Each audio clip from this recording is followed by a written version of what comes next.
Me preguntan, Xavier, me enviaron un video de una influencer que habla sobre hacer interés compuesto en inversiones del 10%. ¡Oh! 10%. ¿Y que serían millonarios? Oh, ya, es cierto. Mira, en inglés le dicen, you are entitled to your own opinions, but you're not entitled to your own facts.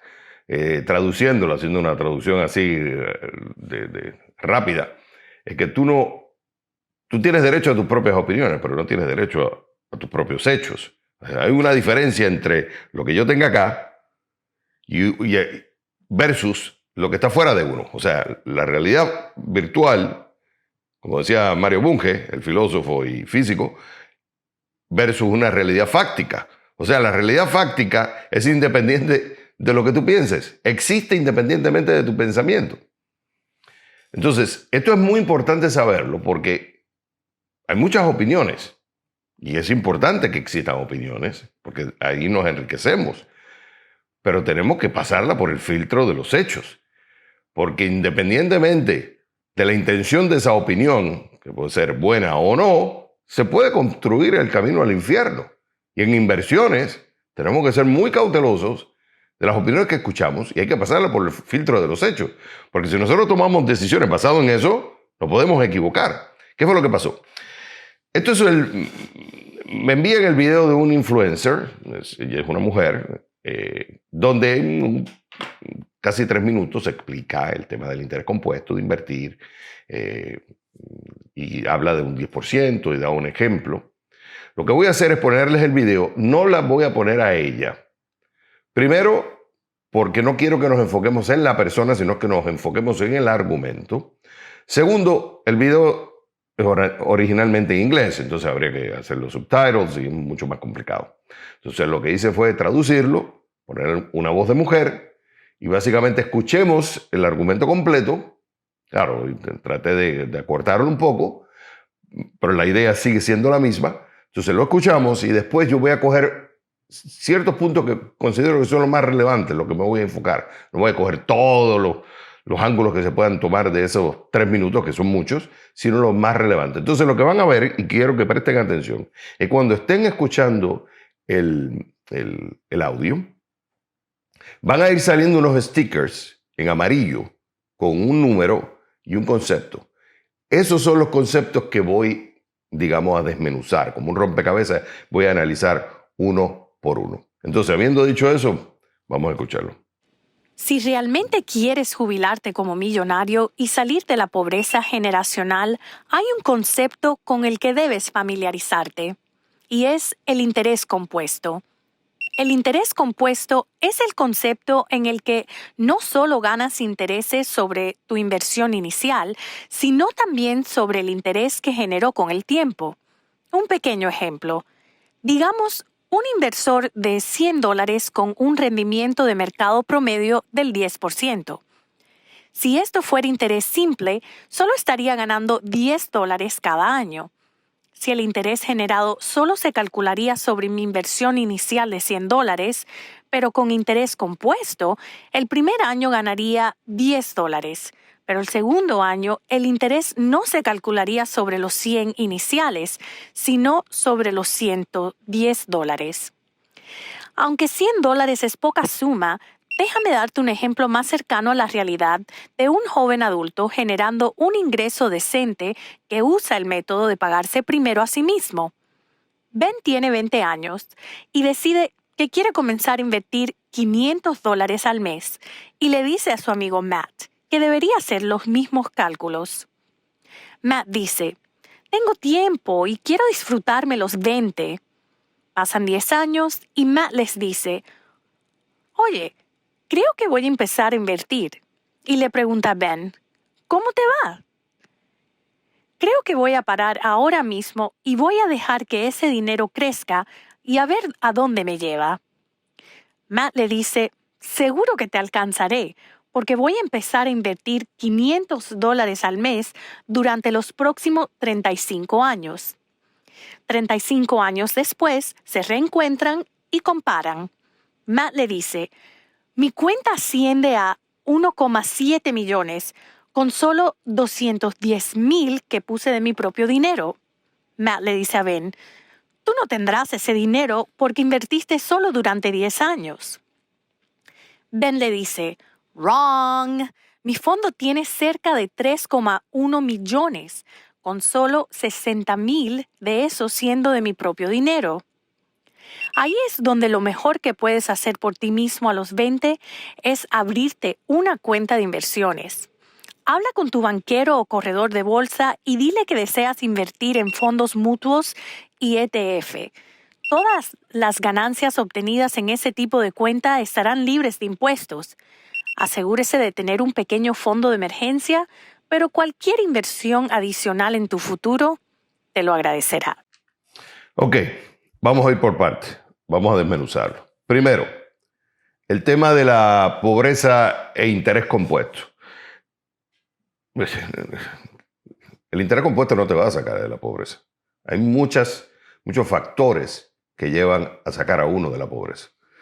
El interés compuesto sí es una herramienta importantísima y en un momento se lo voy a mostrar y como ella correctamente lo explica, pero no es la única herramienta. O sea, ella incluso te usa el ejemplo de $100. En una economía como la norteamericana, por ejemplo, donde el ingreso es mucho mayor, los gastos son mayores, $100 no te van a sacar de la pobreza. Ahora, hay otras cosas que hay que hacer para salir de la pobreza. Y en el área de inversiones, con la acumulación correcta, con la construcción correcta del portafolio y una serie de acciones que hay que tomar, el interés compuesto ayuda muchísimo a crecer el patrimonio que uno tiene. Pero no es que te va a sacar de la pobreza. Punto número 2, el tema del ejemplo del interés compuesto. Básicamente la explicación de ella es correcta. Déjame explicarlo y es mejor verlo con un ejemplo. Fíjate que ella, si ustedes ven, digamos que yo pongo un depósito inicial de $100. Si se dan cuenta, esto lo hice a un periodo de 10 años para que sea más claro. Si se dan cuenta, lo que viene siendo el color anaranjado es básicamente la inversión inicial. Si se puso $100, esos $100 se mantienen. Pero ¿qué pasa? Como ella explica, en el segundo, tú empiezas el primer año y pones $100, ¿verdad? Al cabo de ese año, finaliza, entonces tú ganaste, asumiendo un rendimiento del 10%, en este ejemplo hipotético, no hablamos si es bruto o neto, que eso es otro debate que voy a explicar más adelante, que ya no explica, pero vamos a decir que $100 le multiplicas el 10%, entonces son $110. Cuando tú vas al próximo año, ya no vas con $100. Si no sacaste esos $10, ya vas entonces con $110. Entonces ya cuando se multiplique de nuevo el 10%, va a ser 10% sobre 100, que es el depósito inicial, más los $10 que ganaste. Entonces ya te va a un monto diferente. Y así sucesivamente. Aquí, por ejemplo, al cabo de 10 años, si tú pones $100 y dejas, que vamos a decir que esa inversión genera un 10%, y dejas ese 10% que gana cada año, lo dejas, entonces te sumaría $259.37. Porque ese es el poder del interés compuesto, porque está cargando el interés sobre el principal plus la ganancia que tuviste en el año anterior, que es lo que tú ves en el color gris, que es lo que te va dando ese rendimiento sobre esa ganancia que obtuviste. Por eso es que si no lo sacas y lo dejas a través del tiempo es muy poderoso. Vamos a hacer un ejemplo, por ejemplo, vamos a llevarlo a 30 años, vamos a poner un depósito inicial de 0, pero entonces yo voy a contribuir, no sé, vamos a poner $1,200 anuales. A un rendimiento del 10%, estás hablando de $197,000 y en realidad lo que puse fueron $36,000 que saqué de mi bolsillo. Lo demás lo produjo la inversión. Claro, esto es un ejemplo hipotético, que es lo que quiero que entiendan. Aquí se está asumiendo que constantemente va a generar 10%, lo cual la realidad fáctica no es así. La bolsa es otra cosa, las inversiones es otra cosa. La vida no es constante, no es una línea constante, una distribución normal. No es así. Hay lo que llaman fat tails y hay black swan o cisnes negros.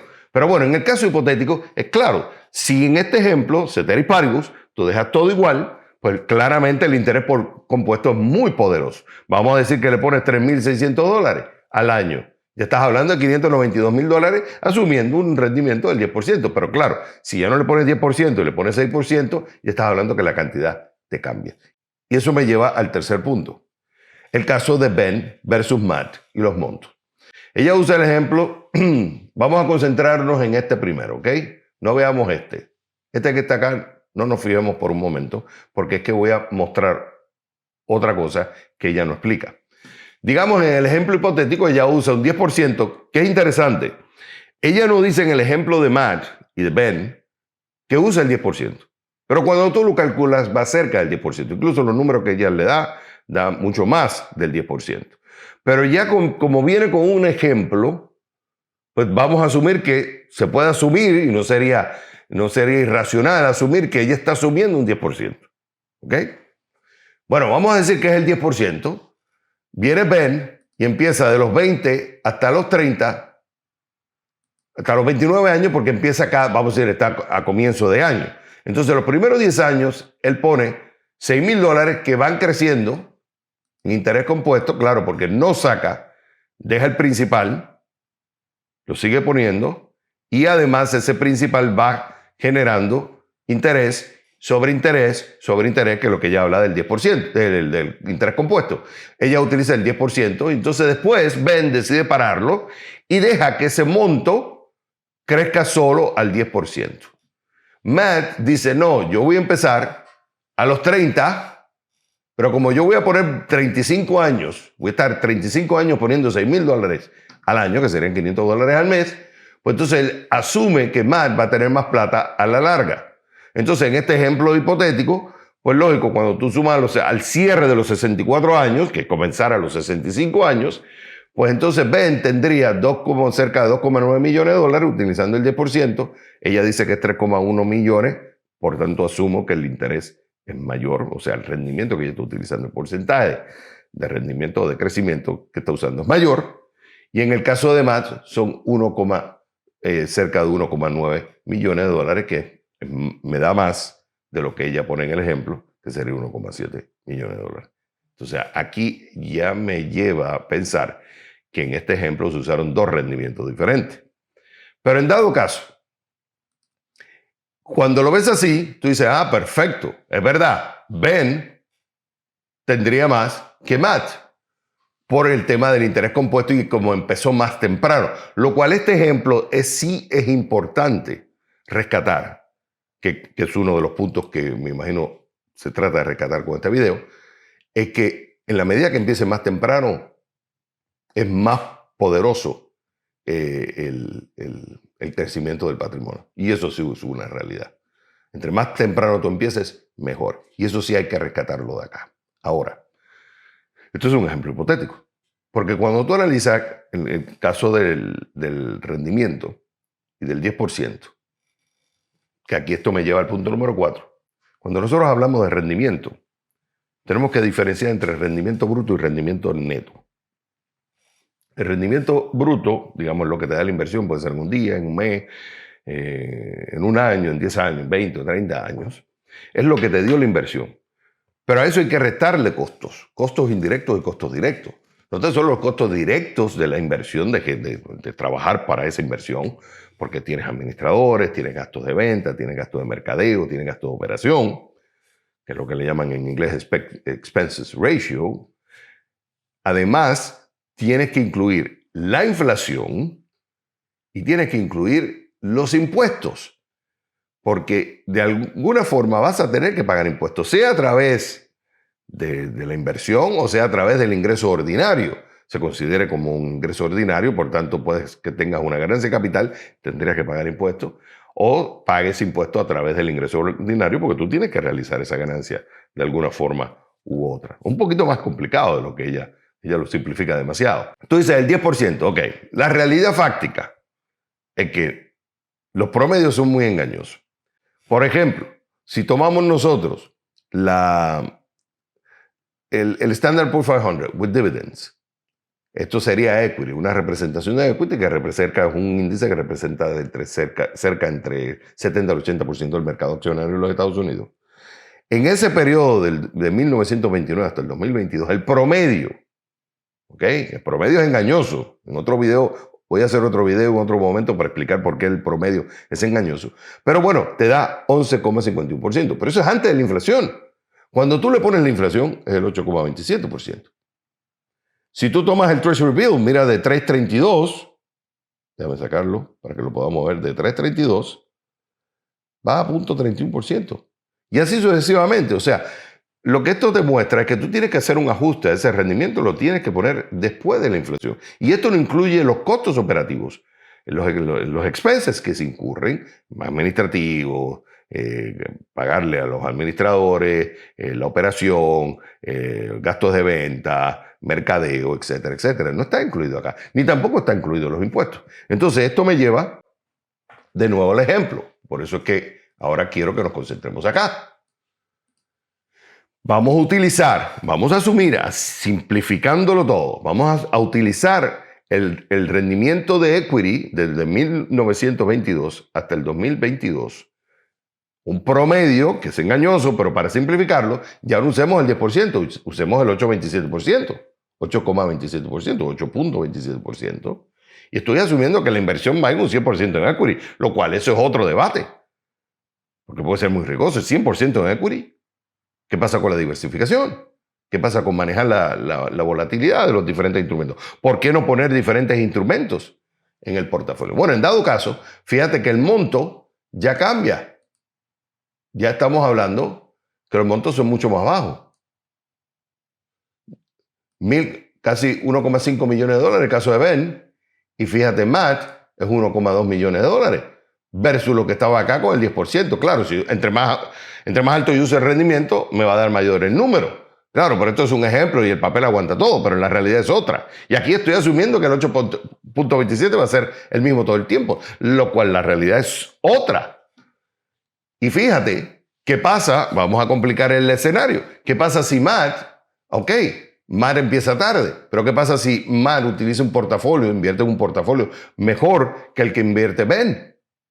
Entonces el rendimiento va a ser mayor, el monto al final va a ser mayor. Hay muchas variables. Cuando tú empiezas a cambiar el escenario, los escenarios, te das cuenta que los resultados pueden ser diferentes. Y fíjate, esto es sacando los 6 instrumentos que le mostré acá de la data histórica. Mira cómo se mueven en la realidad desde 1928 hasta 2022. Y esto es un promedio anualizado. Y te das cuenta la volatilidad que hay en los diferentes instrumentos. Eso no te lo explica el ejemplo.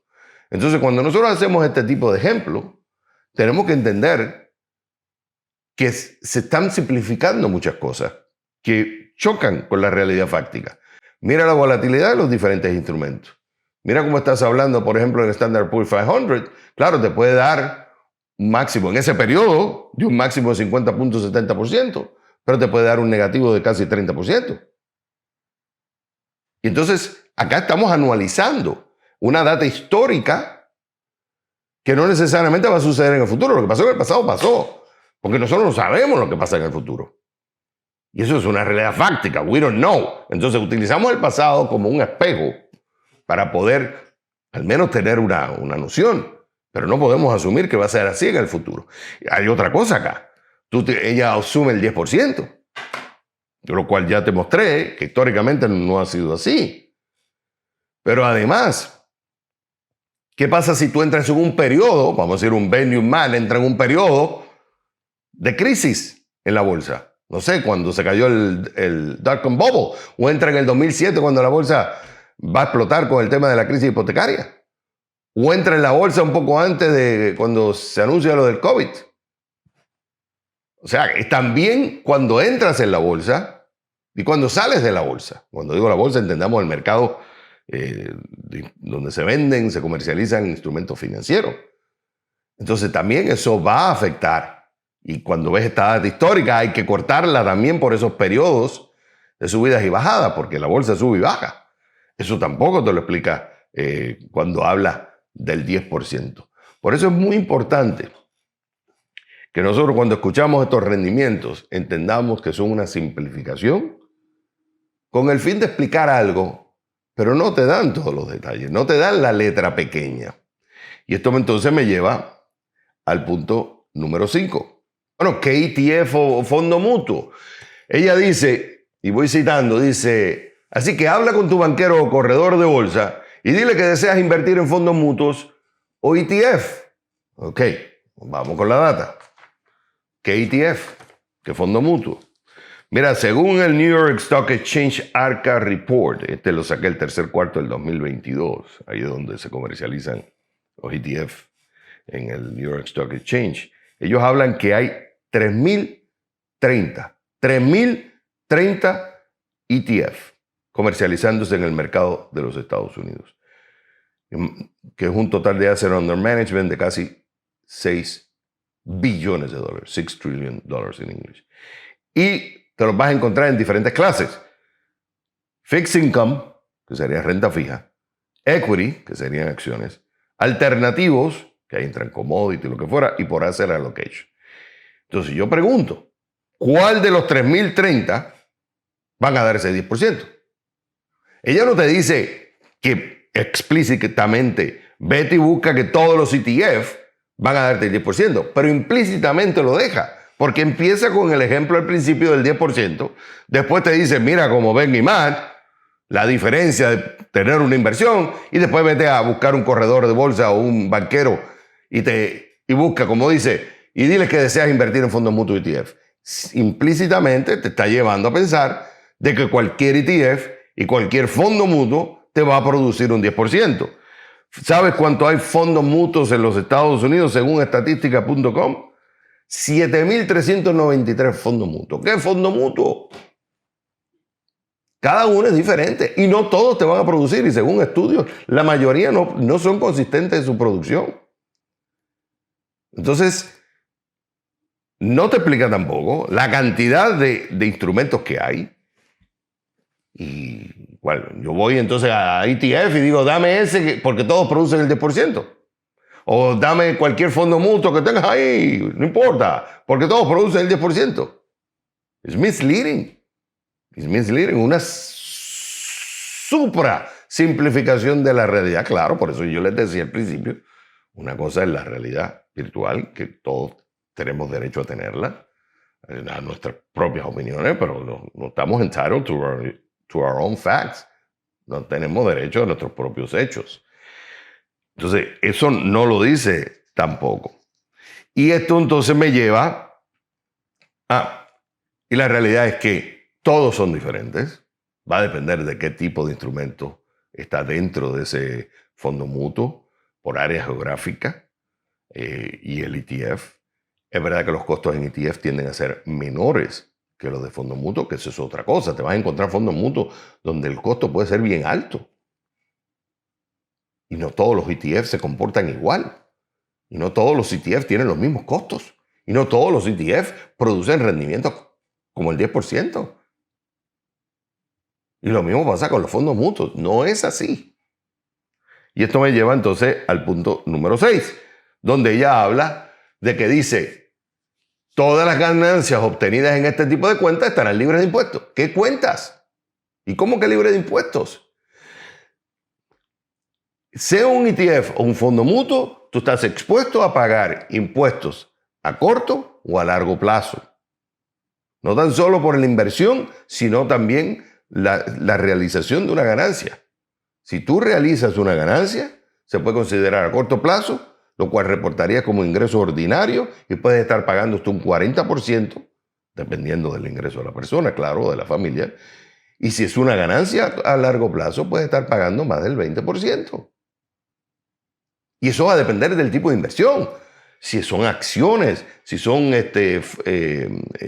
instrumentos de renta fija o fixed income, si son commodities. Entonces, sí, es verdad, puede ser que el dinero esté dentro de una cuenta que la IRS te dice, las ganancias que se generen en este fondo no pagarán impuestos, pero se tienen que cumplir con una serie de requisitos. Pero una vez que lo saques, tienes que realizar la ganancia. Y hay un momento que vas a tener que realizar la ganancia si existe. Hay otras cuentas donde ya pagaste impuestos, pero si las dejas por cierto tiempo, las ganancias no pagarías impuestos. Pero tienes que especificar eso. Estás hablando qué tipo de cuenta. Y van entendiendo que es más complicado. No es tan simple como una oración donde te dice, habla con tu corredor de bolsa y dile que deseas invertir en fondos mutuos ETF, donde todas las ganancias obtenidas en este tipo de cuentas estarán libres de impuestos. Esto es una supra simplificación de la realidad fáctica. Y sigue siendo misleading.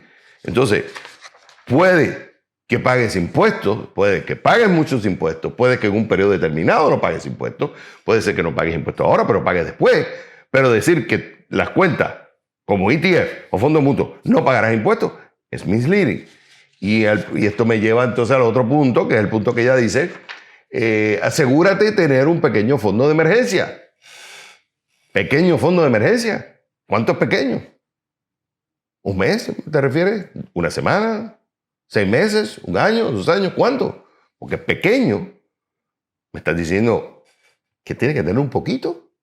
Y si eso no me cubre la necesidad en un momento de crisis, y yo necesito la plata, entonces voy a sacarla de la inversión, y la inversión no me está generando ganancias, sino que incluso estoy perdiendo. Ah, pero me dijiste que pusiera un poquito. No.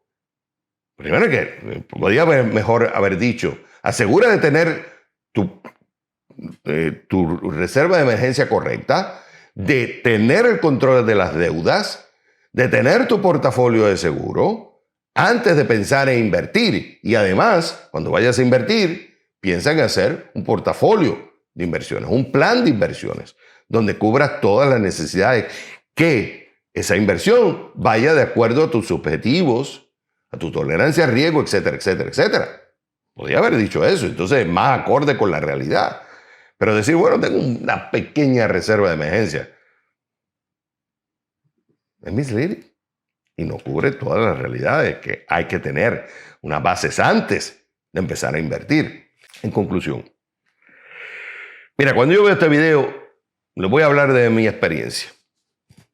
Cuando yo veo estos videos, están mal hechos, incorrectamente hechos. Claro, cuando me puse a indagar sobre el video, este video viene de una agencia de publicidad. Entonces, viene más con una agenda de venta.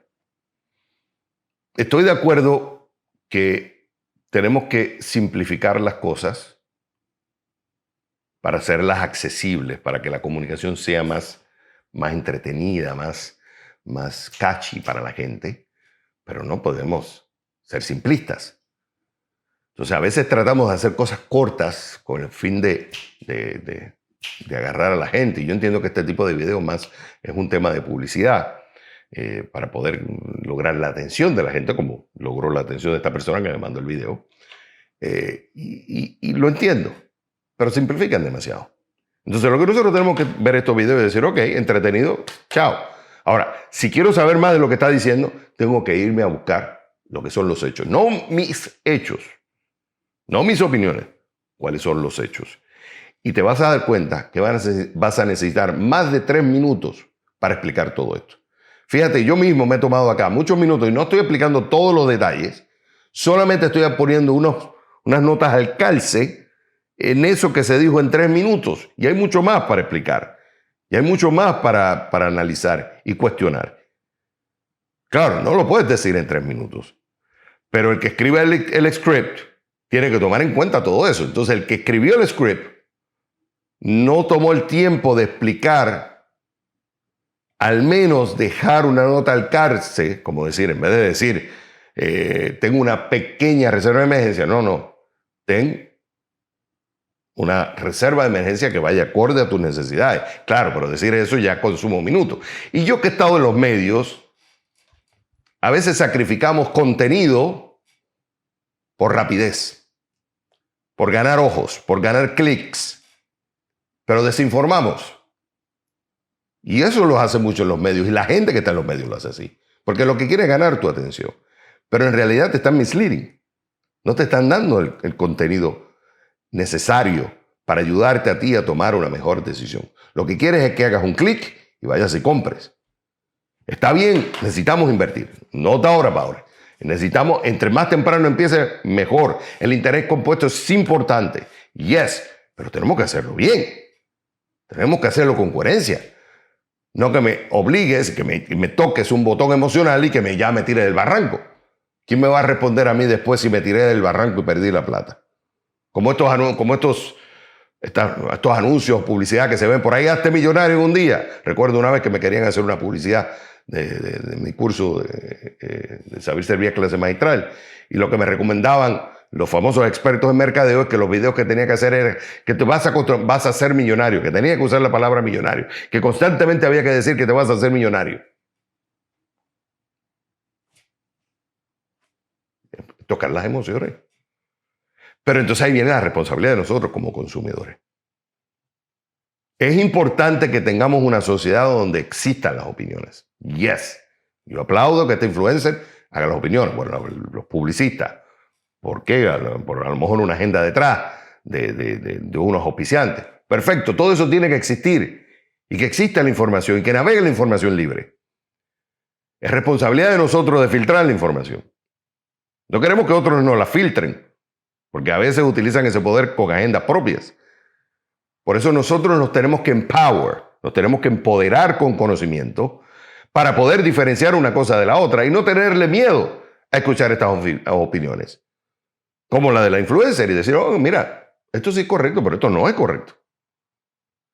Pero en la medida que nosotros no nos empoderemos con conocimiento, en la medida que nosotros tomemos decisiones financieras basadas en un impulso, sin pensar, estamos incrementando el riesgo de fracasar. Por eso es muy importante que aprendamos. Por eso es muy importante, yo insisto, en la democratización de la finanza.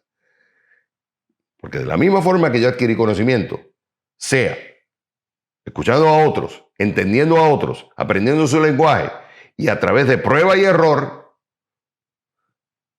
cada vez más me ayuda a equivocarme menos, o al menos que las equivocaciones sean pequeñas, que no me tumben el sistema. Pero es importante que nosotros estemos preparados, porque las opiniones van a existir siempre y van a estar ahí. Somos nosotros los que tenemos que filtrar cada una de ellas, porque cada uno tiene el derecho de sus propias opiniones, pero ninguno de nosotros tiene el derecho de nuestros propios hechos. Y ahí hay una gran diferencia.